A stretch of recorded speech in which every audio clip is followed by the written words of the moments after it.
Hi everyone, I thought I'd put together this video to talk about ANS commissioning and in particular the ANS simulator that you may have seen the emails from last week, but I've now built that and I'm going to show you how to use that and how it works, so it's not unfamiliar when you start to use it on site if you do. But the main reason for this video is to see how well these sort of video tutorials work for us. I think that we can get a lot out of them. If we build up enough of these over a period of time, then you can dip in and call upon them as you need them. So they're there to get the useful information that somebody else has recorded. Okay, but we still do have the tech notes, and the tech notes are still of value. And on ANS we have this one, don't we? This is the this is sort of leads you through how to commission an ANS on site. It tries to do it in the most easiest and convenient way. Now the simulator that I've built has been specifically for HS1 really, because there the ANSs are not part of our work. What we're replacing is the Vipedia. So I want to avoid having to deal with this ANS unit. That's existing legacy kit, and we don't know whether they work or not. In fact, we don't even know where some of them are. So I'm going to simulate the input with a potentiometer and do it that way. So if we look at how an ANS is typically wired, this is the ANS out in the field, and it comes back to your rack and wired into a B&B. Now that can be an external B&B 01 unit, or it could be the onboard B&B of a Vipedia, and you basically have power going out to it, your 24 volts going out to the device, and obviously that needs a ground coming back, or 0 volts coming back. And then you've got the output signal of the ANS itself that comes back to the rack, and that's really, it's driving a current or a voltage through its output, and in conjunction with these two resistors, this 5 volt pull up through this quite high resistance, and this pull down, if you like, 240 ohm down to ground, the voltage that's coming out of here is sort of divided. This is like a voltage divider, these two resistors, and therefore gives you a reading here into the B&B that it acts upon. Now the voltage that they expect is this. It's between 1 and 4 volts. 1 being a very noisy environment, the ANS has picked up a lot of noise, and 4 would be a very quiet environment. So it's a bit reverse really. So a higher voltage, lower noise. Lower voltage is a higher noise. So it'll only attenuate the audio going out when you've got the higher voltage, anything above 1 really. And then just bear in mind, if you go over 4.8 volts or below 0.3 volts at this point here, then this assumes that you've got a fault, and yeah, you'll get a fault on your Vipedia. Okay, so just have a look at how this simulator works. This is the circuit I built up. So there's your 4.7k with your 5 volt pull up, and there's the 240 down to ground. I'll put a little voltmeter across here. Look. Now, by the way, this is an application that I've used for many years called Every Circuit. You go on the website, it's free, and I think if you can register as well. I have registered, but it's a few quid. But it's not fantastic, but it does simple circuits like this. It's absolutely fine. But basically, we've got a 10k variable resistor here, or potentiometer, and a 1k resistor here coming from our 24 volt supply. So that's the 24 volt that would have gone to the ANS. We disconnect that, put in our ANS simulator on that leg, and the other leg coming back from our simulator is basically going through this 1k and this 2k potentiometer into the input on the B&B. All this here, this side, basically, there, is basically what the B&B. This is the external world. That's the 240 resistor on the terminal. This is our ANS simulator, and that's our 24 volt supply coming into it. Okay, so what we can do with this every circuit thing is we can simulate it running. So there we go. What we've got at the moment is 730 millivolts across there. So that's great. That's below the 1 volt that we're aiming for, but not so low, 300 millivolts, that we're going to get an error. And if we take this variable resistor now through this little bit of software, we can adjust that. So we're at 100 ohms there, look, and if we go now, turn the potentiometer all the other way, then it will tell us, there we go, we've now got 4.33 volts by varying that resistance there. And all these resistors together are just acting as a complex voltage divider that the B&B is then reading as an input. So yeah, I recommend you have a look at that software. It's quite handy if you're interested in electronics. But anyway, let's go over to what I've built here and the simulator, and we'll see how you use it. Okay, so the arrangement we've basically got here is got my laptop with the config tool and the dynamic tool. This is a reference Vipedia that's basically set up as with the config of some Pancreas with some tweaks that I've done for this test. That's just a power supply that's given me the 24 volts to the Vipedia, and we've got a MPS IP mic, MPS 30 IP based mic that's just plumbed in over my data network, the same as the Vipedia is. So we've got an audio route or an IP route through to it. Okay. Okay, so this is the ANS simulator that I was talking about.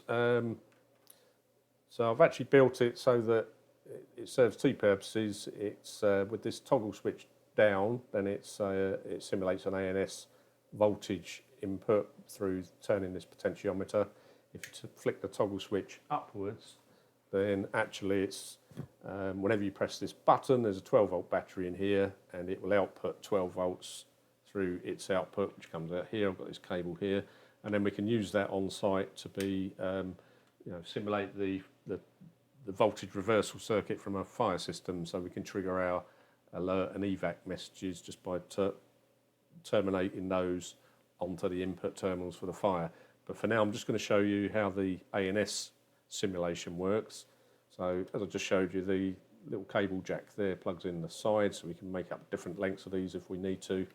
So you pop that in there. This red leg of the other end of the cable is coming from my 24 volt supply. So on site you would actually disconnect the power leg that goes off to the ANS and instead wire that in to give us the 24 volts.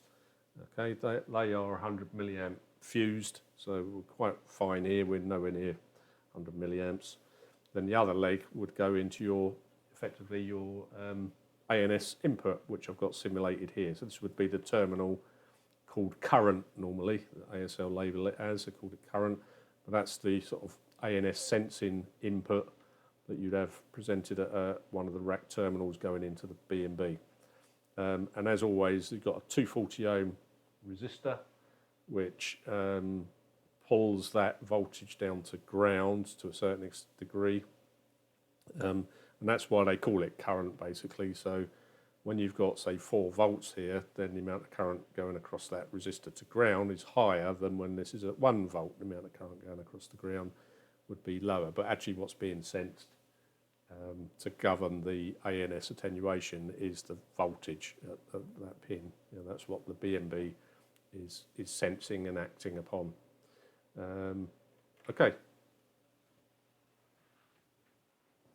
Okay, so what we're going to do now is just demonstrate the voltage that we're going to get at this input terminal of the ANS. Now, I've got perfect 24 volts coming in here, so I know it's going to calculate out correctly because it's working in relationship with the resistors in here, this 240 ohm pull down resistor and the resistor that's in the B&B. So all of that sort of voltage dividing resistor network gives me bang on the right sort of readings that we want here. And when you're on site, your 24 volts probably isn't bang on 24 volts. I've seen them much higher, sort of up at 40 volts even sometimes. So just whenever you use this, then make sure you use your multimeter and check that you're getting the voltage you want. You just have to adjust the potentiometer to get the desired result. If I put my meter on here right now, what are we getting at the moment? So we're getting 459 millivolts, so that's perfect. That's well under our well under our 1 volt, so that's what we're after, but it's not going down to 300 millivolts and giving us a fault. So just put that back on. Okay, so if I now turn the potentiometer up, and then we're at now 4.3 volts, so that's at the other extreme end. So that's well below the 4.8 threshold that would give us an error, a fault, but it's well above the 4 volts. That is the extreme in terms of attenuation, because 4 volts, the higher the voltage, deemed lower noise out in the field. That's how it's interpreted by the B&B and the Vipedia. Higher the voltage, the lower the ambient, and therefore you'll get your maximum attenuation. Okay. Right, what we'll do now is just have a look at the Vipedia config setting that we've got on here. So first of all, this is the Vipedia I have. There's loads of others in the config, but they're not connected up, so they're just sort of in fault at the moment. We're just playing around with this one. So first of all, I've got this IP microphone set up, which you saw in the bench there. And this button 3 I've set up to play the 1 kilohertz sine wave, and it will route to all of those zones there. So it's everything coming out of this Vipedia. It'll play that sine wave too. And as you can see, I've got the ANS enabled on there. Okay. And then if we look at our onboard B&B, there's the ANS that I've configured on input 5, just called it ANS Simulator, and the arrangement is set like that. So I'm governing all of the outputs if they were there. There's only actually 3 outputs set on this Vipedia, but I've unticked this one, so that one is not governed by the ANS. These 2 will be. Okay. So that's set, and then if we just look at our noise control settings, then you can see they're all set to 65 minimum noise threshold and 85 maximum noise threshold.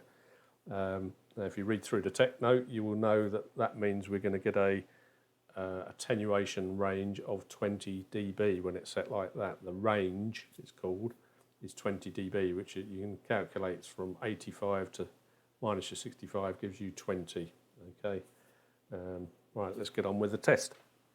Okay, what we're going to do now is we're going to use the microphone and do a test broadcast with the ANS Simulator voltage at a very low voltage, so therefore the system thinks there's a lot of ambient noise, and it will broadcast at the full commissioned level. And then we repeat the test with the ANS Simulator turned the other way with a much higher voltage coming out, over 4 volts, which the Vipedia then interprets that there's a low ambient noise out in the field, and then it will start to apply the attenuation. So if I just trigger the sine wave that we set up on the microphone, okay, hopefully you can hear that if I put my microphone up to Vipedia, the listening speaker, and you can see on the dynamic tool that we're getting 0.1 on all of the outputs. So if I now stop that, okay, and then we'll turn the simulator the other way, so we're now getting a higher voltage going in, which is lower ambient noise, and then repeat the trigger. Much quieter. My listening has just timed out, and as you can see on the dynamic tool, these 2 have dropped. This one that we didn't set to be ANS governed, these 2 have dropped, and they've gone down to minus 20.5. So there's our 20 dB attenuation, the 65 and 85 upper and lower thresholds. Okay.